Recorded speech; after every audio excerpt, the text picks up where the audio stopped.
Welcome to our October green drinks, everyone joining us. So, I am Jenevra, and I'm the program director at Sustainable Woodstock. We're a nonprofit founded in 2009, and we focus on environmental action and education, building on Woodstock's legacy as a birthplace of the modern conservation movement. Our vision promotes vibrant, inclusive, thriving communities where we live sustainably now and in the future. So you've come to one of our monthly Green Drinks events. These are kind of fun, less formal events to connect people with similar interests. We invite local nonprofits, businesses, and individuals to make short presentations that highlight local initiatives and sustainability initiatives in our area and more broadly sometimes.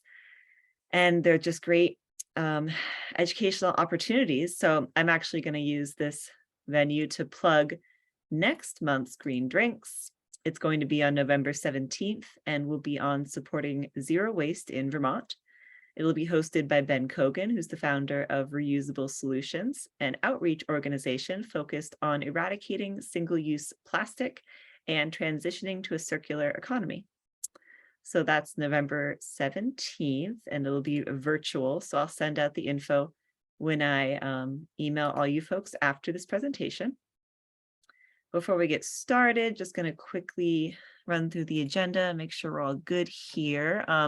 You should be muted right now and unable to unmute yourself. So as we go, if you have questions, please just type those in the chat on Zoom. If you're unfamiliar with Zoom, you should be able to run your cursor over the screen and a little chat bubble pops up at the bottom. If not, you can often hit the ... more, and that will allow you to select chat.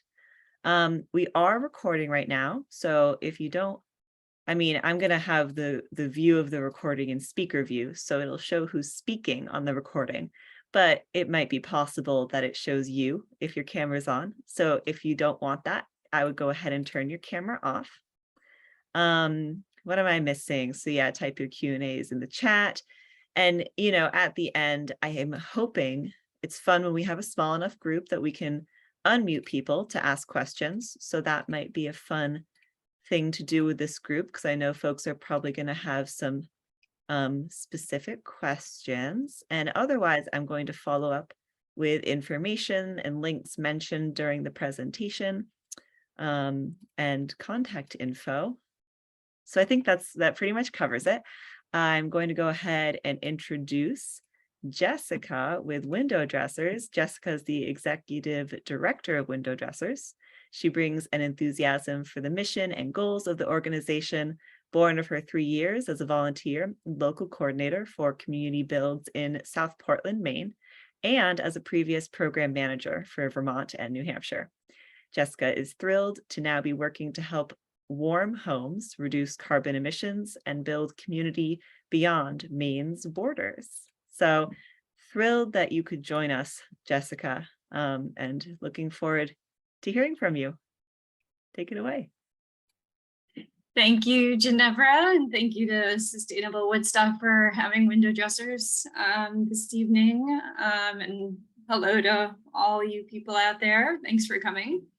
I have a little slideshow that I'm going to share as I just talk through, just talk a little bit about our program, sort of how inserts work and what the benefits are. So I am going to, oops. So can everybody see my screen? Looks good to me. All right, great. So thank you again, Jenevra and Sustainable Woodstock, for all the work you're doing in Vermont to make our world a better place.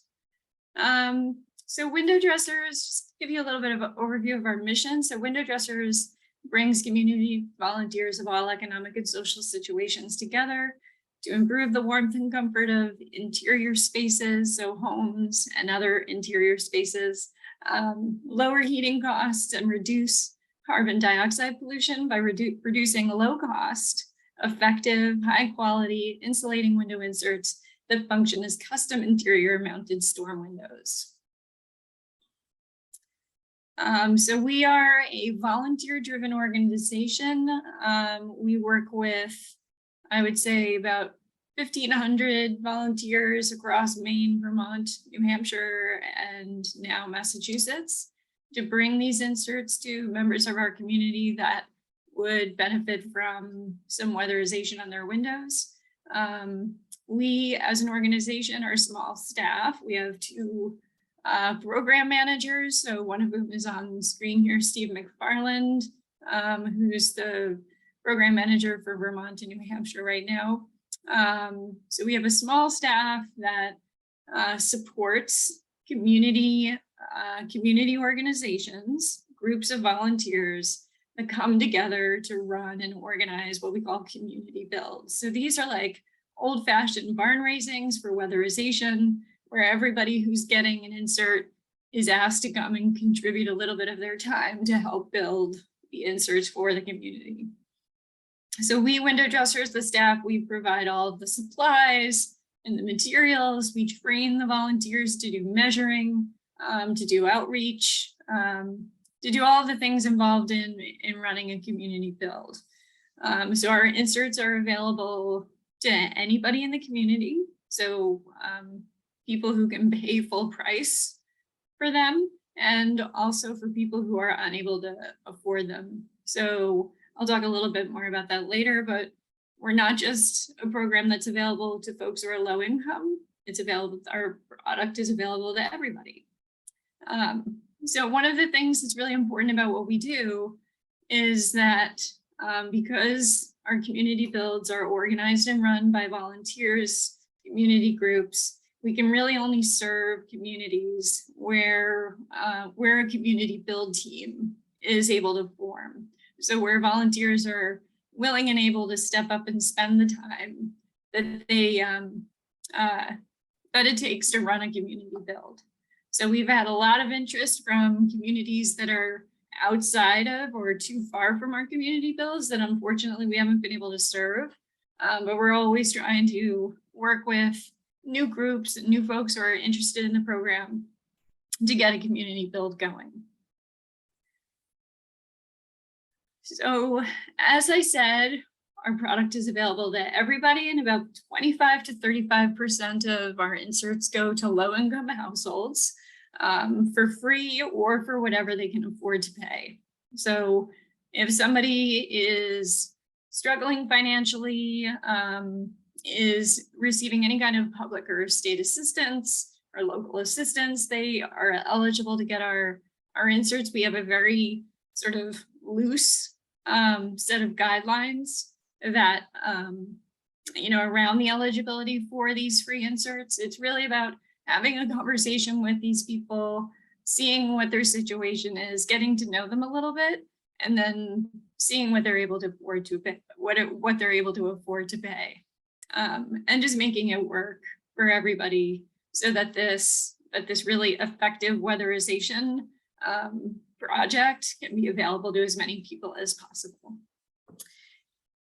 And so these inserts, so the way that we're able to provide these free inserts is through a mix of local and state grant funding, just a variety of donations, all make our work possible. So if you've donated to window dressers or are doing something like what Jenevra and Sustainable Woodstock are doing, thank you, you make our work possible. So let's talk about windows a little bit. So windows can be, and I think Jenevra's going to talk about this a little bit, but they can be a really tricky aspect of weatherization because according to the Department of Energy, windows and doors are responsible for about 30% of heat loss in a building. And they can be really expensive to replace or repair. So that's why our inserts are a really effective solution. So our inserts are constructed of a simple pine frame and wrapped in 2 layers of plastic.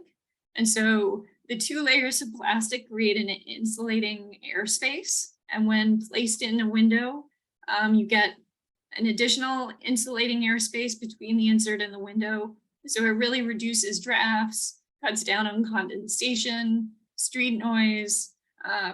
So one example I really like to say is that in the winter, even if you have double pane windows that are relatively new or brand new, if you put your hand on the glass of the window on a cold day, it's going to feel cold. And so that can result in convection, heat loss via convection. So it can make it feel like there's a draft if you're sitting next to the window, even if there isn't leakage necessarily. So the insert really cuts down on that convective heat loss effect. And if you put your hand on the insert when it's there, it's going to feel like room temperature on the surface. So that's just sort of proof of its effectiveness and how it works. So each insert is custom fit. We measure our teams of volunteer measurers go out and measure every single window to 1/100th of an inch. So we guarantee the fit for each of your windows. They are removable and reusable.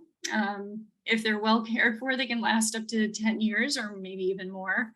If the plastic on the inserts breaks, you can get it rewrapped is what we call it. So all of the plastic and all the tape is removed and it's rewrapped in the plastic. And so it's good as new and ready to be used again. So we will do that for a small fee of about $15. So that's just some of the great qualities of our inserts. And of course, they're fun to make at community builds. So one of the other aspects of our windows that I really like to talk about is the low cost. So relative to replacing your windows or other similar products that are on the market, our inserts are very low cost at about $45 for an average size window. And the way that we do this is because of our volunteer coordinated and run community builds, and also because everybody who gets the inserts is asked to participate. So all of that helps to keep our costs low, to make these affordable and accessible to as many people as possible.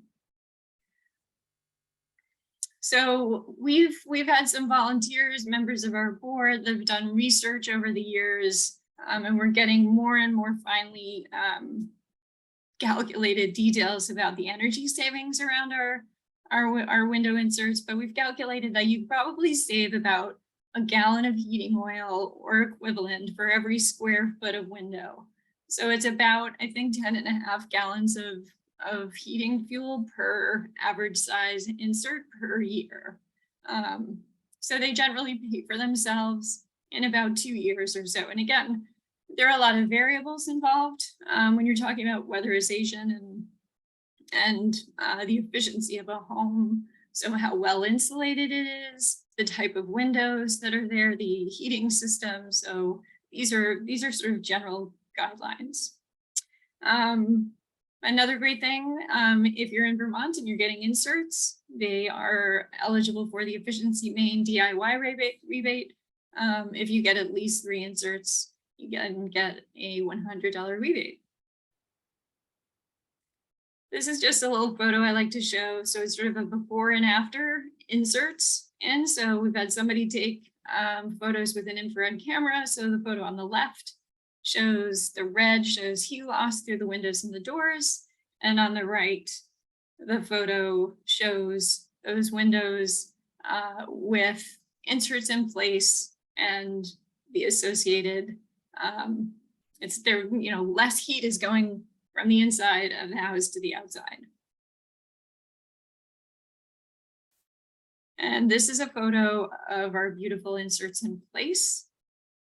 They look really good, I think. They're very simple, very clean looking. And we do offer an option of getting the inserts in white.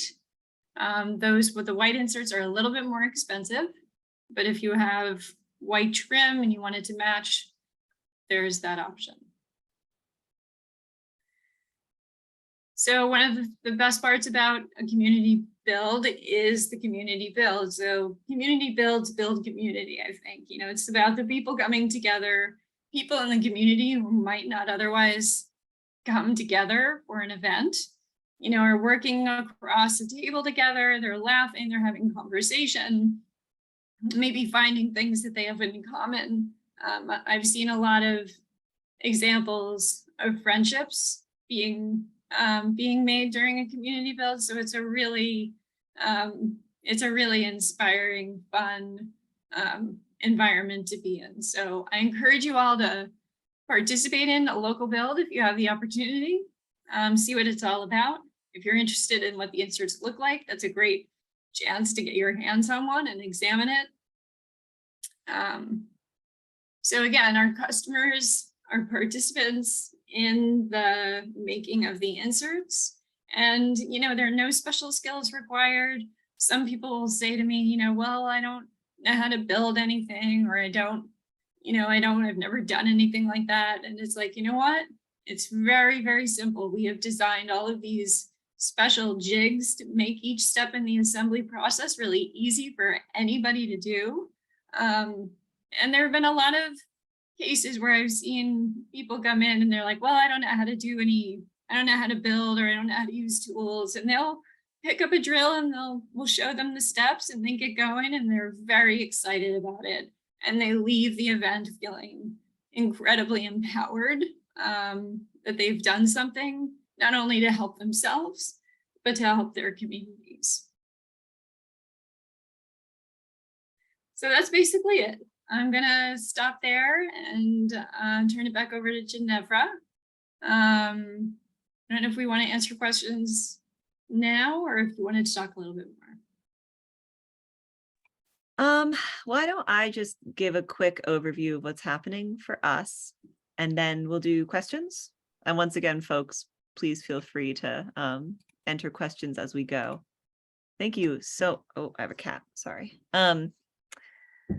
Thank you so much, Jessica. That was so helpful as an overview. I think that really, it's hard to kind of describe the whole process, but you've obviously done it a million times. So that was really helpful.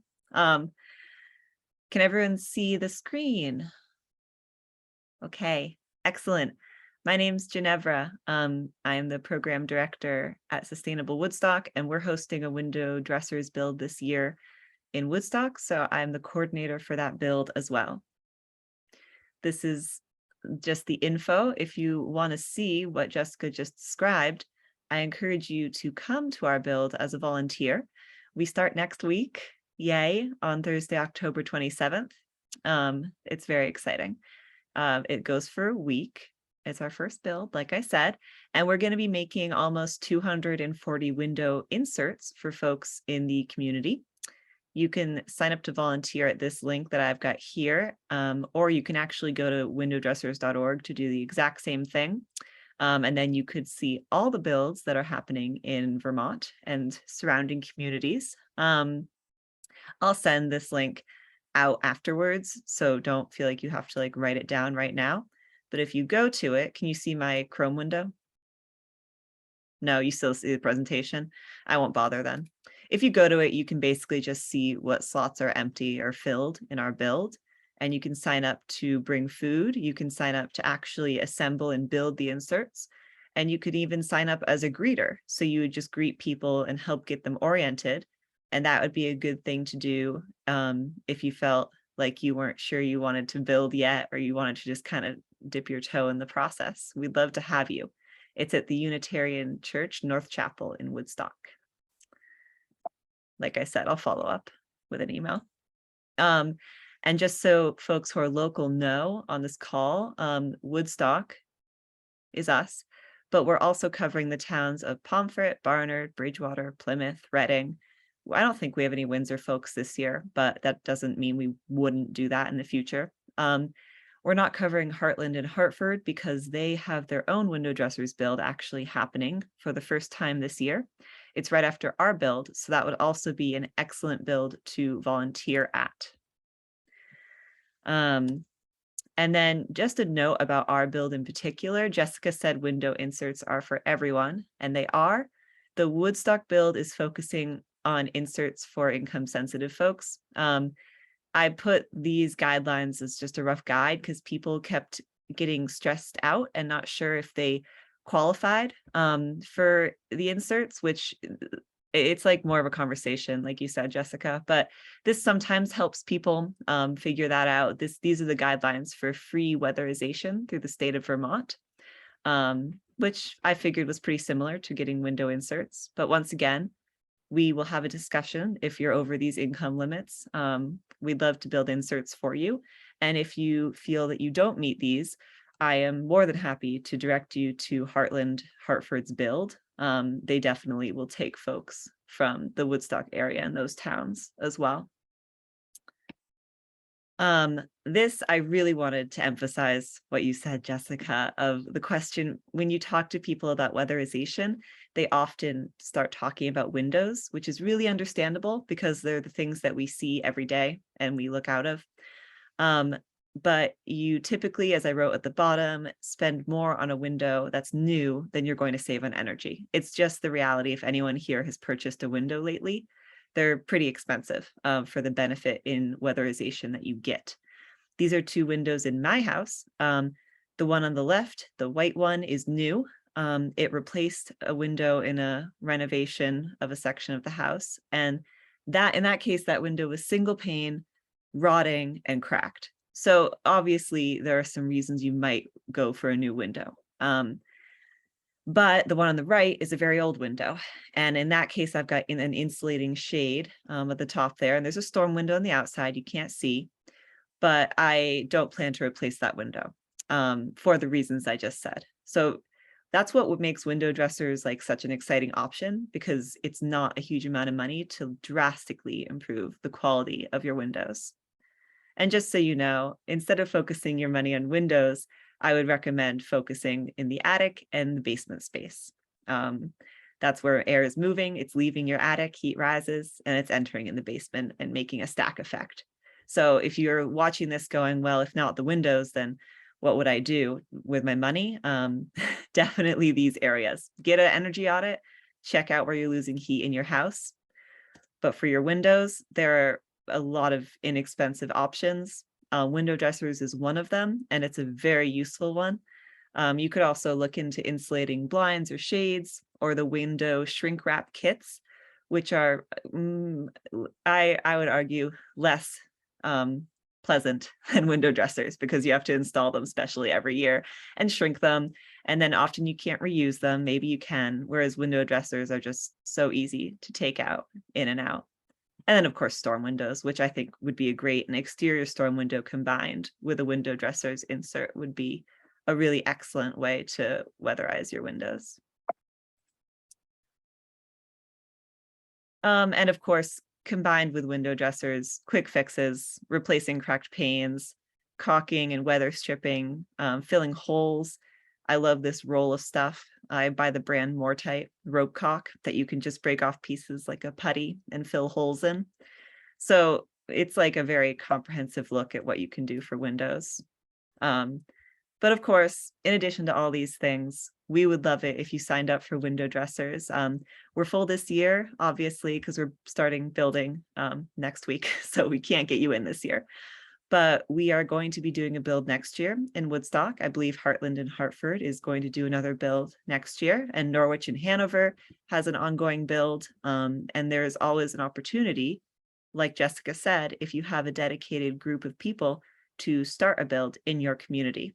So it's another thing to consider. This is a picture in Stratford and Thetford last year of us putting plastic on a window on an insert. So thank you so much, Jessica, for joining us. Thank you to some sponsors and partners of ours for making this year's build possible. We really appreciate it. So I'm going to stop sharing my screen. And let's see. All right. So I am happy to, I'll just go ahead and allow you to unmute yourself.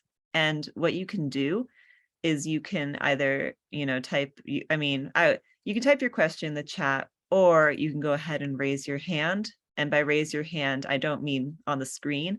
I mean down at the bottom, there's a little reactions button with a smiley face, and you can click that and actually select the button that says raise hand.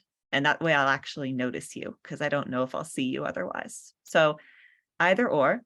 And we've got you on here too, right, Michael? Our director, Michael Caduta, Yeah. is here as well. Hi, Michael. Hi, how are you? Good. Great Nice. presentation, both of you.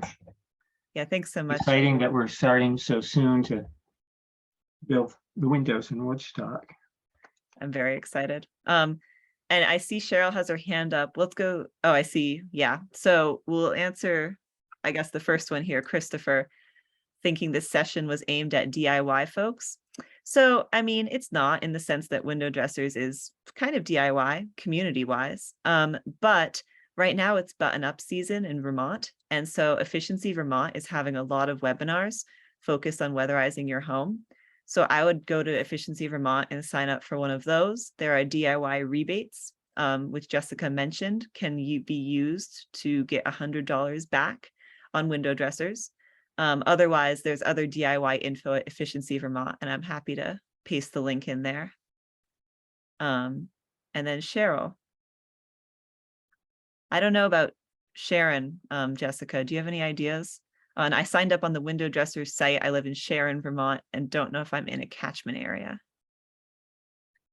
Yeah, I'd have to look. I don't know where Sharon is exactly, so I would have to look at a map and see. But I would say that I don't know if they can hear me. Yeah, we can unless hear you let's see. now. Hi, Cheryl. Can you hear me? Hi. I'm just 15 miles north of Hartford, bordering Pomfret. And what else do we border? And yeah, South Royalton. So it's close to the Upper Valley. It's close to all the towns you mentioned. Right, and we have a build in Randolph. Okay. Is that at all? Because I know they have some people from Royalton in their community build. Randolph Hartford is farther away than Hartford for me. Randolph's like half an hour. Hartford's about 15 minutes. But it doesn't matter to me as long as if I could fit into one area. So, yeah, I think so. The one in Heartland, Hartford is almost full. They're basically getting close to the deadline by which all of their windows need to be measured and paid for, because we need about a week's lead time to get all the wood cut for the ends that make up each insert. So I would have to, Steve, our program manager who's here, will be taking a look at those requests, your request that's come in, and see if we can fit you in somewhere. I know we've also talked about the possibility of doing another build later in the season that might catch all of this additional interest in different regions. So it seems like there's a lot of interest in the Heartland, Hartford, Woodstock, Randolph, Norwich, Hanover areas. So that's not set in stone yet, but it's a possibility. So we will be in touch, Cheryl. Thank you. Excellent. Thank you very much. You're welcome. Perfect.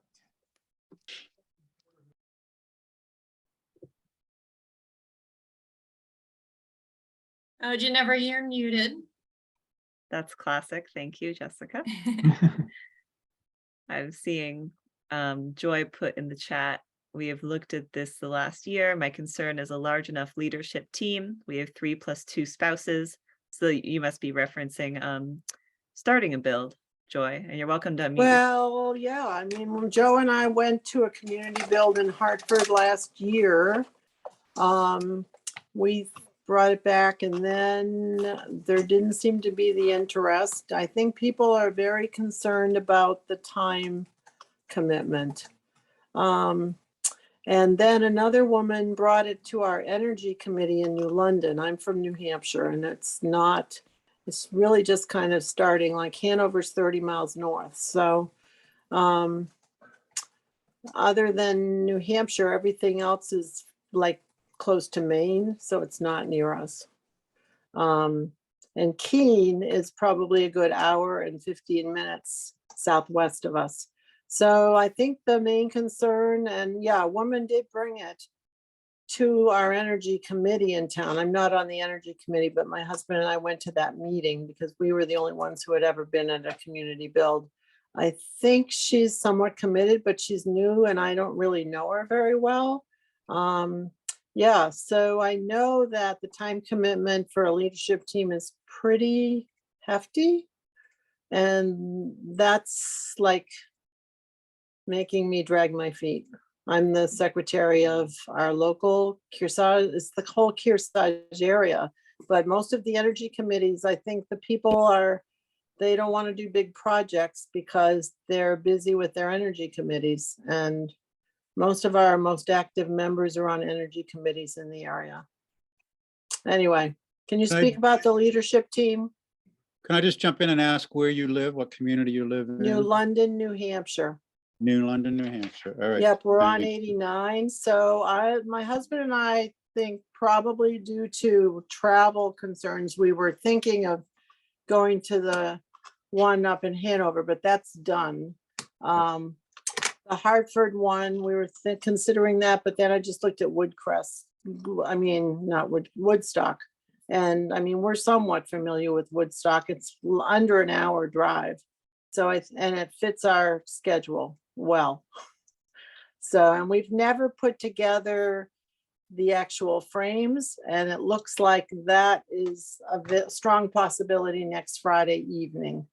So anyway, we just want to learn more, but that is the concern, is a strong enough group to start with. Steve, does that help? Yeah, very much so, because I'm brand new for everyone. I mean, a month new. So I guess there's two things that go along with that. I'm learning a whole lot about geography. I live in Maine. So I've ridden my motorcycle through lots of Vermont. So I kind of know these areas as I drive through them. But now I'm, getting to talk to people on the ground. And so the learning curve is steep, but it's great. I'm loving every minute of it. The other thing is I got a lot of energy as being the new guy. So I took every bit of notes I could here, Joy. And so, I'd love to have a conversation with you further about, how could we kind of get something going around New London? I love that you're thinking about going up to one of the builds just to be part of it and to see it and to learn more. And just in a quick sentence or two, this time of year, and Jenevra can probably attest to this, you are very, very busy. There's a lot coming at you. There's a lot of details to manage. But the outcome of that, to me, is just phenomenal. But what we window dressers, our model, is able to do with volunteers is just absolutely incredible. So I think that feeds people's energy. And so, it will be busy, but you'll have a big smile on your face at the end of it. Yeah, I Steve, was just where saying are that. you? I live in Harrison, Maine. So I don't close have to a clue where that is. Bridgeton, Maine area, not too far from North Conway, New Hampshire. Yeah. Yep. So is this the first year you're already doing it, or you're just learning about maybe doing it? Well, I'm a staff member of Window Dressers, so my job is Okay. program manager for all of Vermont and Keene, New And Hampshire, New Hampshire. and very nice. Western New Hampshire, I'll say. We're lucky to have you, Steve. Yeah, very, very so. Joy, Joy and I started a conversation maybe earlier A year this year. ago. Yeah. So yeah, it would be great to have you pick that up, Steve, and see if you can convince Joy to join our wonderful program. It is, yeah. So I mean, Steve's right there, and I was talking about this with Jenevra just before the call started. Like, it's a lot of work. I don't want to lie, but the end of this week, the end of the build week is a lot of work, but you watch all of those inserts going out the door and start hearing all the feedback from customers, and it is incredibly satisfying. For teams that, groups, energy committees that want a concrete project, where they feel like they're making an impact, there's really not many other things like what we do around in that regard. So, and we provide all sorts of support and training to help get you across the finish line. And I sense there's a lot of support, Jessica. Thank you. there is. And I also wanted to call out that Joellen had put here, we are in the Enfield, New Hampshire, and have contacted you just Ah, about a community build. And then she asked, please speak about the leadership team. Could you briefly just describe the roles in that? That might be helpful. Sure, and I'll put a document in the link after we finish going through this. That's basically it's a document that just for teams that, you know, for people that might be interested in leading a community build, it lays this all out. But so basically there are a handful of main roles that we suggest, and every team will do it a little bit differently. But essentially there's the local coordinator, and that person is really the point person between the rest of the leadership team and window dressers staff. And we do that really just to sort of streamline communications as much as possible. But again, every team sort of works out differently. It depends on how involved other members are and maybe what they're doing. So another job is measuring coordinator. So we recommend that each team has 2 to 3 measuring teams. So that's 4 to 6 measurers. And those are the people that go out to every customer's home and measure the windows. So those are big jobs as well, and time consuming. But if you have enough teams, enough measurers, you can really spread that work out so that it's not falling too heavily on anybody's shoulders. We recommend an outreach coordinator, so somebody who's going to be spreading the word in the local community in different ways through, you know, writing short articles for local papers, doing social media posts and blasts, email blasts, speaking at local events to try to recruit customers. And again, we provide training and support on, you know, and lots of suggestions about how to do that. But if you have somebody sort of coordinating that and having a checklist of sort of the things that you're doing, it can be very helpful. Then there's the volunteer coordinator. So that's somebody whose work is really, it tends to be more, the bulk of the work is taking place right before the community build, when you're making sure that each shift of your community build is filled with enough volunteers. So generally we recommend about 10 to 12 volunteers for each 4-hour shift of the day. And we generally say 2 4-hour shifts for each day of the build. So that person will be getting in touch with everybody who's getting inserts and making sure they're signed up for shifts, and then going out into the community and recruiting different groups of people or individuals who can supplement your volunteer to fill the volunteer slots for your build. And then we also recommend that there's somebody to coordinate the food. So an important aspect of the builds is that between the morning and the afternoon shift, that we like to bring everybody together around a table to share a meal and just relax, chat, and again, a chance to really get to know people who you might otherwise not have an opportunity to get to know. And that food is usually donated by local businesses, other volunteers in the community, sometimes participants, so people who are getting inserts. If they're unable to volunteer for some reason, they can donate food. So it's really helpful to have somebody coordinate all that and put all the pieces together to make sure you have enough food each day to keep your volunteers happy.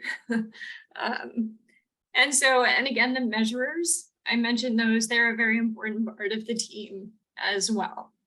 So that's a general overview, and I'll put a link to the document in the chat. Thank you. And I can send out that document in the follow-up email that goes out to everyone who registered. Great. And I might just add, Jessica, correct me if I'm wrong, numbers wise, you know, in order to start a build, I think we'd love to have 200 inserts. So whatever that works out to be, you know, 25 to 30 families at an average of 7 or 8 inserts, if my math is correct. But we'd love to see at least 200, to get going. And then experience builds do about 250. Some are even above that and are getting close to 300, but they've done it for a few years and they've got it down, and they've got their volunteers coming back year to year. And so it's building that infrastructure that you can count on year in, year out, and having enough critical mass to make it work. Yeah, that's great. Thank you, Steve. I know we missed your question, Hope, and I don't know the answer. Any incentive support from New Hampshire Saves? I'm guessing any incentives in New Hampshire available, kind of, is the idea. Is New Hampshire Save similar to Efficiency Vermont? It is their Efficiency Vermont, I see. basically. Yeah, I don't know about that. I haven't heard. There's reimbursement through New Hampshire Safe through weatherization. You know what it is? But it's What's not, the I don't. think It's about 50% with a cap on the mouth. with a cap It's on the usually amount. the contracting, insulating, and I didn't know if you guys just knew off the top of your head whether you'd heard of whether these things are eligible or not. Well, I talked to the Lebanon group. I was at the Lebanon Hanover build and, the Norwich Hanover. Whew. And I talked to the Hanover folks and they said no. But Yeah. of course there could be something that I'm unaware of and they're unaware of. So I would say, I would recommend that if, as the number of teams, community builds grows in New Hampshire, if somebody has the capacity to make a request of New Hampshire Saves that they include window dressers inserts in their DIY or weatherization rebate or whatever the program is, that they do it as soon as possible, because in Maine, Efficiency Maine just recently announced a DIY rebate program similar to Efficiency Vermont, but our inserts are not included. Unfortunately, so they include the plastic that the shrink wrap plastic for your windows, but not the insert. So we're gonna get on there for next year. But it was a little bit of a disappointment. So I would say if you could get ahead of the game and say, this is a really effective weatherization thing that you can do, a DIY essentially, because you're going to participate, give your time to help make the inserts. If there's anybody who can advocate for that, then I encourage you to do so. One thing I wanted to mention is just the experience of going to a assembly for window dressers for the first time. I had heard a lot about it and been working on it with Jenevra, but it wasn't until I went to one of the sessions that I really got a sense of the whole community building aspect of it and people working together and having a great time. And that really is, I think, as you said, Jessica, a unique part of the program, the whole project. It was just a really fun experience, and people were laughing and having a great time.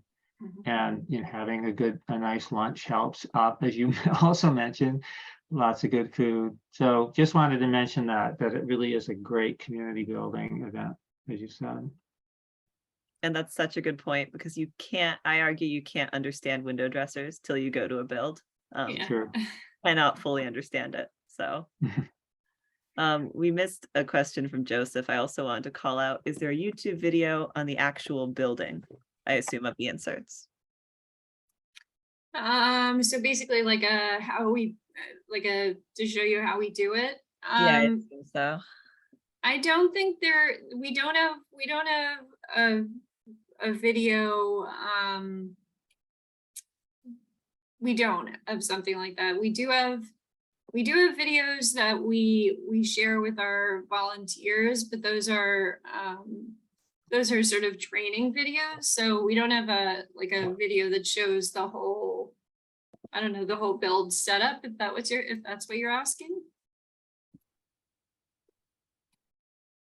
Is I'll Joe? I'll just add, Yeah, not yet. Yeah, Are Not, you on not here, yet. Joseph?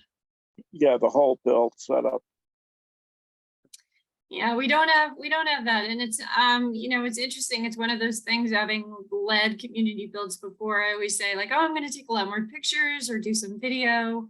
And it's, I just never had the time. It's, you're too busy running around helping and getting things done. So, and you know, we have limited staff to go out and do that. But actually, I would say there are some, so I don't know if anybody's familiar with GNet. It's a, I think like a public access or community access TV network, and it may just be in Bennington County, but they did some videos to support the window dressers builds that were going on there. So I think if you go on their website, you probably be able to see their videos. We weren't able to get permission to post those videos on our YouTube channel, but I'm sure you can find them on their website. Thanks, Jessica. You're Am I welcome. missing any questions? Have any of you seen any? And I would say, I just see that you put the link for the Woodstock build there. You know, I'm assuming that's for volunteering. If you do have time to volunteer, I would maybe look at the builds that are near you and see where maybe, you know, go to, each one will have a link for the signup.com page, and see where maybe they need some help. Some days that are lighter than others on volunteers, to help them get their work across the finish line. They'd be very grateful, I'm sure. And if you're interested in getting inserts for yourself next year, you can always go to our website and sign up under the request inserts tab, and we will put you on the list for next year. I just put the link to all of the workshops. So if you click that, you can check those out. Some are, I mean, Hanover is done, but you could do Heartland, Hartford's, or ours, and depending where you live, others. So I'll include that when I send the email out too. Okay. Any other questions? I think we've gotten them all, right? I think so. Looks like it. Excellent. Thank you, Stephen, Jessica, and Jenevra, for all of the amazing amount of time that you put into the project. And Well, thank you to you and Jenevra for supporting such an amazing project in Woodstock. I think it's, you know, it's really unusual that we get a build that focuses only on, you know, folks who are struggling financially. So it's really impressive, and it's great. It's a great thing you're doing. Thank you. And for all the time you put in to make it happen. that's Jenevra. Oh, it is time, but I know Steve and Jessica spend even more time on it. So thank you so much. We really appreciate you coming on, and I'm looking forward to starting next week. Yay. Okay. Good night, Thank you. everyone. Thank you. Now. Bye-bye.